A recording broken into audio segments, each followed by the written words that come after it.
السلام علیکم ورحمۃ اللہ وبرکاتہ۔ میرے محترم بھائیو دوستو، آج آپ سے یہ بیان کرنا ہے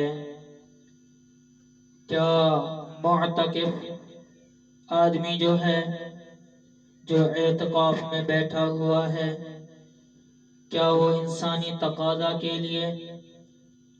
انسانی حاجت کے لیے مسجد سے باہر جا سکتا ہے؟ تو آج یہی مسئلہ بیان کرنا ہے کہ معتکف آدمی کا انسانی حاجت کے لیے مسجد سے باہر نکلنا وہ کیسا ہے۔ تو مسئلہ بیان کرنے سے پہلے آپ سے ایک درخواست کی جائے گی کہ اگر آپ نے میرے چینل کو سبسکرائب نہیں کیا ہے تو اسے ضرور سبسکرائب کیجئے اور بیل کے بٹن کو دبا دیجئے تاکہ آپ تک میری ہر ویڈیو جو ہے وہ ٹائم ٹو ٹائم پہنچتی رہے۔ تو اب چلتے ہیں اپنے مسئلے کی طرف کہ معتکف آدمی جو اعتکاف بیٹھا ہے، کیا وہ انسانی ضرورت حاجت کے لیے مسجد سے باہر جا سکتا ہے؟ اور حدیث پاک کی روشنی میں یہ میں نے مسئلہ آپ سے بیان کرنا ہے۔ بسم اللہ الرحمن الرحیم۔ وعن عائشہ رضی اللہ تعالی عنہ، حضرت عائشہ رضی اللہ تعالی عنہ سے روایت ہے، قالت فرماتی ہیں، کان رسول اللہ صلی اللہ علیہ وسلم، تھے نبی کریم صلی اللہ علیہ وسلم، اذا اعتکف، جس وقت آپ اعتکاف میں ہوتے تھے، اعتکاف فرماتے تھے، اعتکاف کی حالت میں ہوتے تھے، ادنا الی رأسہ، قربان جائے یا رسول اللہ آپ پر، آپ کی محبت پر کہ اما عائشہ صدیقہ رضی اللہ تعالی عنہ سے آپ کو کتنی محبت تھی۔ فرمایا اذا اعتکف، جس وقت آپ اعتکاف میں ہوتے تھے، ادنا قریب کرتے تھے، اما عائشہ فرماتی ہیں، الیہ طرف میرے، رأسہ اپنے سر مبارک کو میرے قریب فرماتے تھے، وَهُوَ فِي الْمَسْجِدِ، اور آپ جو ہے مسجد میں ہوتے تھے، فَأُرَجِّلُهُ، اور پھر میں جب آپ قریب کرتے میں آپ کے سر مبارک کے بالوں میں کنگھا کیا کرتی تھی، وَكَانَ، اور تھے نبی کریم صلی اللہ علیہ وسلم، لا يدخل البیت، نہ داخل ہوتے تھے گھر کو، گھر میں نہیں داخل ہوتے تھے، الا لحاجت الانسان، مگر کسی انسان کی حاجت کے، متفق علیہ، اس کو روایت کیا بخاری مسلم نے۔ ترجمہ سن لیجئے۔ اور حضرت عائشہ صدیقہ رضی اللہ تعالی عنہ فرماتی ہیں کہ رسول اللہ صلی اللہ علیہ وسلم جب اعتکاف کی حالت میں ہوتے تھے تو مسجد میں بیٹھے بیٹھے اپنا سر مبارک میری طرف کر دیتے تھے اور میں آپ صلی اللہ علیہ وسلم کے بالوں میں کنگھی کر دیتی تھی، نیز آپ صلی اللہ علیہ وسلم حاجت انسانی کے علاوہ گھر میں داخل نہیں ہوتے تھے۔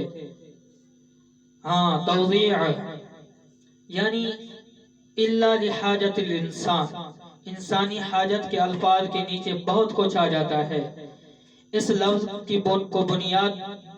بنیاد کے فقہا اور شارحین حدیث نے اعتکاف کے لیے سخت سے سخت پابندیاں نکالی ہیں۔ چنانچہ حاجت اور ضرورت کی دو قسمیں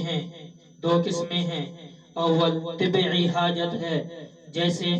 پاخانہ، پیشاب، غسل جنابت یا غسل جمعہ، اور نمبر دو شرعی حاجت ہے، جیسے نماز عیدین کے لیے نکلنا، اذان کے لیے نکلنا، خواہ معتکف مؤذن ہو یا غیر مؤذن ہو، اسی طرح جامع مسجد کی طرف جمعہ کے لیے نکلنا وغیرہ وغیرہ۔ علماء نے لکھا ہے کہ جمعہ کے لیے زوال آفتاب کے وقت نکلنا چاہیے، لیکن اگر جامع مسجد دور ہو تو ایسے وقت میں نکلنا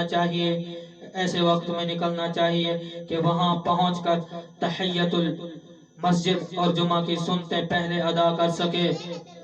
وہاں پہنچ کر تحیت المسجد اور جمعہ کی سنتیں پہلے ادا کر سکے، اور جمعہ کے بعد کی جو سنتیں ہیں اس کے لیے بھی جامع مسجد میں ٹھہرنا ٹھہرنا جو ہے جائز ہے،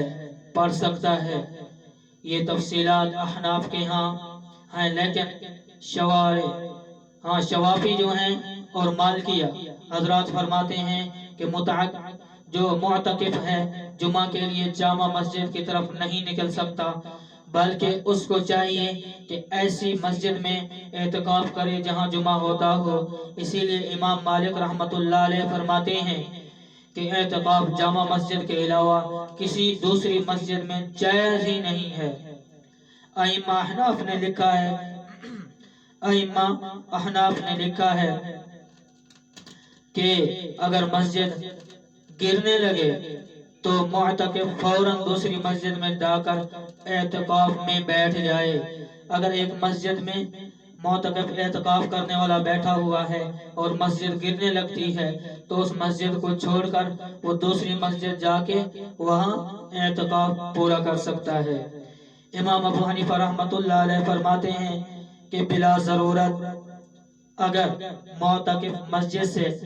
باہر 1 منٹ بھی گزارے گا اس کا اعتکاف فاسد ہو جائے گا۔ امام ابو حنیفہ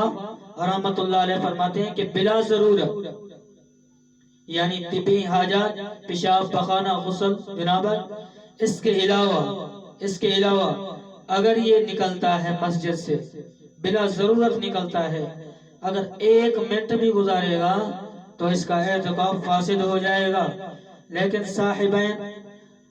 رحمہ اللہ تعالی فرماتے ہیں کہ اگر نصف یوم مسجد سے باہر رہا